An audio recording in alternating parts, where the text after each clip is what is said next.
Hello, everyone. Thank you so much for checking out this video here on Show Style and Spirit. I am Ebony, of course, and we're going to be talking about a very serious and solemn topic. I was hoping for a miracle all the way to the very last hour, but unfortunately, the state of Missouri has executed Mr. Marcellus Williams.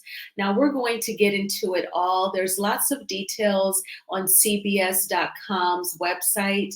There were lots of fumbles over the years. And, I hate to say it, but on the conservative side, all of the local leaders there who were Republicans, they totally just struck down any opportunity to save this man's life over the past several years. So we're going to get into it all.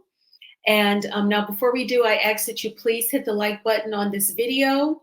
Then YouTube will recommend this video to more people who want to learn more about Marcellus Williams' case. And if you have not already done so, please subscribe to the channel. So again, I'm getting this information from CBSNews.com, and its headline reads, Missouri executes Marcellus Williams despite questions over evidence after the Supreme Court denies the final bid for delay. In the byline, it's written by Miss Melissa Quinn. And Miss Melissa Quinn, you did an excellent job compiling all of the research. Okay, so today the state of Missouri executed Mr. Marcellus Williams shortly after the U.S. Supreme Court rejected a request to delay the execution. And his execution has been delayed 2 previous times in past years, and we're going to get there. The State Department of Corrections said he was pronounced gone at 6:10 p.m. Central Time.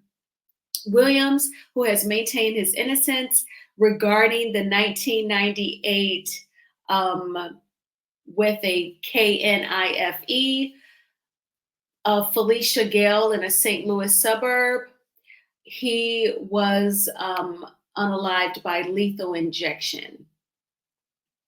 So there were efforts to delay the execution. They were denied Monday by the Missouri Supreme Court and Republican Governor Mike Parson. His execution is the 3rd in Missouri this year and among 5 taking place nationwide across a 7-day span if the remaining 3 are carried out on schedule, according to the Death Penalty Information Center. Now, U.S. Supreme Court Justices Sonia Sotomayor, Elena Kagan, and Ketanji Brown Jackson said they would have granted the request to halt the execution.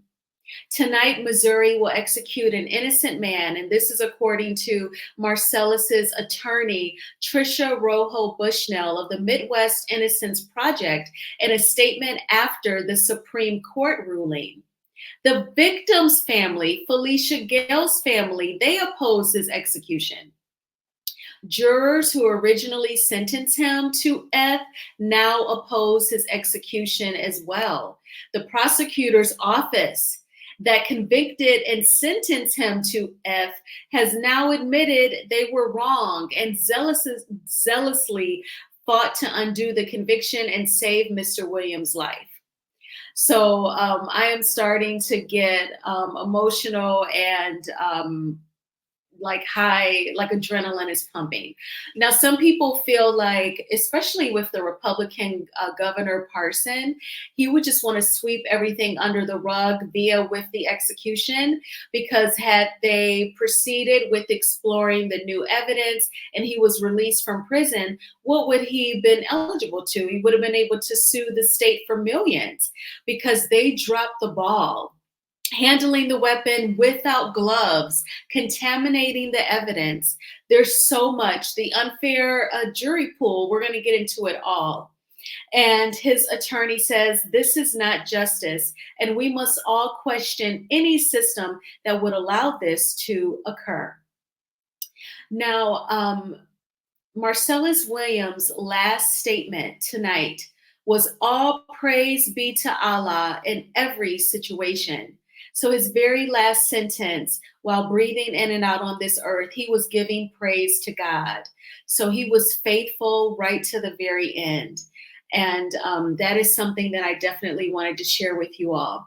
So now we're going to talk about his executions being delayed previously. So he'd been faced with execution twice before, since being convicted in 2001. And Felicia Gale was a social worker and a former reporter for the St. Louis Post-Dispatch. So the first delay in execution happened back in 2015. The Missouri Supreme Court halted execution plans and appointed a special master to review DNA testing on the handle of the weapon. It was a Butcher KNIFE that was used on Gale 43 times. Williams' attorney said DNA experts who reviewed the results determined that he was not the source of DNA found on the knife. But and I just said that out loud, Mr. YouTube, please don't hold it against me. But the special master sent the case back to the Missouri Supreme Court, and a second execution date was set for August 2017. So originally he was scheduled to be executed in 2015. It was pushed back to 2017. So then we get to August 2017. Hours before Williams was set to be executed, then Governor Eric Greitens called it off and appointed a panel of 5 retired judges to investigate the DNA evidence. And now listen to this part. That panel of 5 retired judges were dissolved by the now Republican Governor Parson just last year in June 2023. And so that panel of judges, they never got to issue their final report. Now, everything that I'm saying in this video is alleged and just my opinion. It's just my opinion. But it sounds like Republican Governor Parson, to me, ever since going back over a year ago, he never wanted to discuss any possibility of Marcellus Williams being wrongly convicted. He dissolved that panel of 5 retired judges, and they never got to issue their findings, so that he would never have any concrete reason to totally call off the execution altogether. It just seems like it's been a huge setup, especially with the current leaders, to let's just get rid of this guy, then everything will be brushed under the rug. We won't owe him millions of dollars, and then we can just go on and move on. Now, faced with the DNA evidence and other new information in Williams' case, the St. Louis, and this is jumping because of the ads, here we are. So faced with the DNA evidence and other new information in Williams' case, the St. Louis County prosecuting attorney, Wesley Bell, sought to toss out the conviction on numerous grounds, including the results of the DNA testing and constitutional violations during the jury selection process. But the night before an evidentiary hearing was set to take place, Bell's office received new test results indicating DNA on the knife handle was consistent with that of a prosecutor who worked on Williams' case and a former investigator with the St. Louis County Prosecuting Attorney's Office. Williams' attorney said in a filing that the DNA results confirmed that they handled the knife without gloves, contaminating the evidence. That is huge. You're saying that you're going to convict a man for striking a woman 43 times with a butcher knife, and then he's convicted, sentenced to DEATH, and then you're handling his case so recklessly that you would actually touch the weapon without gloves. That's totally irresponsible and unacceptable. But it sounds like they never really cared about the inconsistencies in Mr. Marcellus Williams' case, in my opinion. Now, with the DNA evidence spoiled, Williams and Bell, the prosecuting attorney, reached an agreement under which Williams would enter a no contest plea to unaliving in the first degree, with the sentence of life without the possibility of parole. Gale's family indicated they did not support executing Williams according to court filings, and in August, a judge signed off on the agreement. But Attorney General Andrew Bailey, a Republican, objected to the plea. So there's two Republican leaders that really held the cards in this situation. Republican Governor Mike Parson and Republican Attorney General Andrew Bailey. The state Supreme Court went on to block the plan and ordered an evidentiary hearing on Williams' claims of innocence. There's more. During the proceeding last month, a trial attorney who tried the 2001 case said that he removed one Black prospective juror because he looked like Williams. When asked whether he struck the juror because of his race, the prosecutor, Keith Larner, said no, absolutely not. According to court records, Larner said that he believed the jury, composed of 11 white people and one Black person, was fair. Give me a break. This is terrible, in my opinion. I know that I do not work in the legal field. I do not have my Juris Doctorate, but this does, in my opinion, seems to me like a huge miscarriage of justice. From him not having a jury of his peers to the mishandling of the weapon without gloves, and the Governor Mike Parson not really wanting to properly explore the new DNA evidence, which says that Mr. Marcellus Williams' DNA was not there at the scene. And the victim's family did not want him to be executed. Now, I know, especially, I believe, for the victim's family who are still here on earth to mourn the loss, some people definitely believe in capital punishment. Unfortunately, in times such as this, where it appears that the person was wrongly convicted, once you take their life, their earthly life away, there's no reversing that.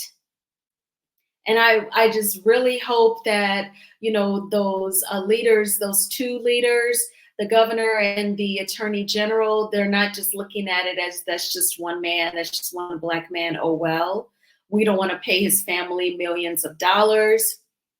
And so let's just get this over with and let's help 45 get back in November. It's very much giving, like, let's just move on from this guy. Who cares? More than just giving into the stereotype and making excuses.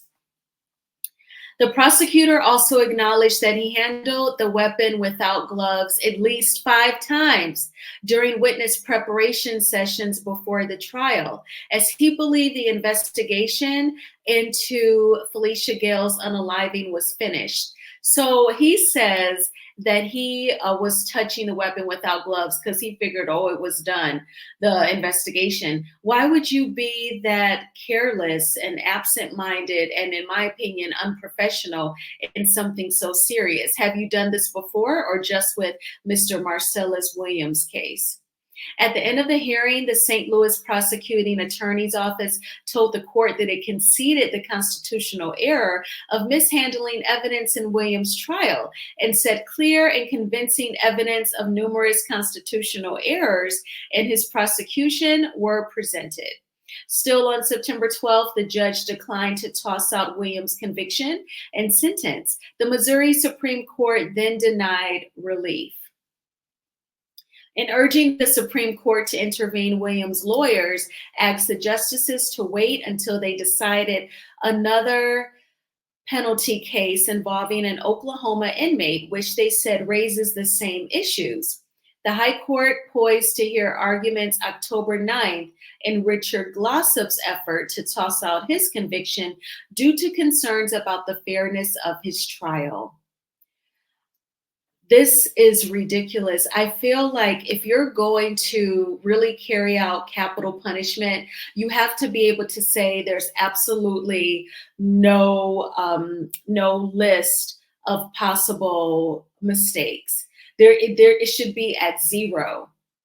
And it should not be a matter of where you're like petitioning the governor, petitioning the attorney general, can we please look at this? And then they can actually say, no, we're going to toss this out. We're going to block this plan and continue on with the execution. If there's any sort of doubt, if there's been any sort of DNA testing and new results, that should be reviewed. If as soon as you learn that people were touching the weapon without gloves 5 times, you need to come up with a new plan. It should not be, oh, well, I'm going to ignore and go through with the capital punishment. That seems very irresponsible. And you're already playing a role as if you are God when you're not. So if you've been appointed in this position where you can carry out something as serious and as permanent as capital punishment, as if you are God, you should take it extremely seriously, and it should be very strict guidelines behind when it can actually go forth. I'm just so surprised that unfortunately his life is over and all of these issues, were present and people were aware. How can Governor Parson and Attorney General Andrew Bailey, how can they go to sleep tonight and every night thereafter, knowing what they've done to Mr. Marcellus Williams? The ever-present undercurrent of residual doubt as to Mr. Williams' innocence plagues this case, even as his execution looms. And this is what his attorneys wrote in a filing with the High Court. And so they called his conviction a grave miscarriage of justice and said executing him would be unthinkable, irreversible travesty.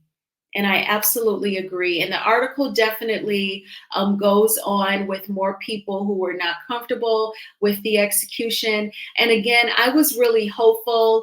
I was trying not to worry about it. I was just convinced that, basically, I'm like, no, he's so not going to get convicted. They're going to totally save him. But that did not take place, unfortunately. So definitely pray for his family and friends for their loss. I don't know. Tomorrow I will definitely be checking out The Indisputable with Dr. Rashard Ritchie. That YouTube channel is the first place where I heard of Mr. Marcellus Williams' case. I heard about it, I would say about a week ago. That's where Dr. Rashard Ritchie was talking about the case and saying, please sign the petition. We have to delay the execution. And, after that, you saw it on Instagram for sure. So I don't know what people's reactions will be like tomorrow. I don't know if protests are being organized. But this is very, very sad. And it just makes you feel like freedom is just something that you almost fantasize about. And there's like different levels to it depending on the person. And there's just like no room for second chances, no room for people who are in positions of power to be merciful, to be open-minded, and to hear something that could totally affect someone's life directly. Now, in other news, I wanted to shout out the YouTuber Really Be TV. And I know that you've heard about this also from Trending at some point.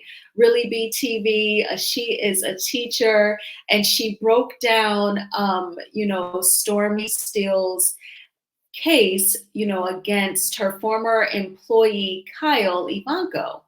So according to Really Be TV, she explained that Stormy Steele, the case, it was filed in an incorrect jurisdiction because Stormy Steele filed on the state level and Kyle filed on the federal level. So it's not so much like her case, Stormy's case was dismissed, but it sounds like she will refile on the federal level so that it is the same as Kyle's. But I got definitely a more clearer understanding of that. So shout out to Really Be TV. That was a live that she did today. So once I logged out of work, I went to the gym. It was, raining today again, so I didn't get to go for a walk. The sun was kind of peeking in and out. But after that, I got some Panera. I like their Mediterranean veggie sandwiches. And then I came home and I checked out Really BTV. And then I wanted to make a story about Mr. Marcellus Williams. And I know, right? I've been a subscriber on YouTube for years. I've read blogs online like straightfromtheA.com. I've been reading that online blog for years. I still go to people.com, People Magazine, Urban Bell, of course. So we definitely partake and enjoy in celebrity gossip and celebrity news. But then there are times where we have to report on the more serious things that especially affects the Black race, the Black community. And so this is one of those moments. And so I am very sorry about the loss of Mr. Marcellus Williams' life. I know that he is with God. He gave him praise right as his last statement here on earth. So I know that God is holding him right now in his bosom. So I hope that you all had a nice day. If it was rough, I'm sorry about that, but you are going to have a wonderful Wednesday. And I will talk with you all soon. Bye.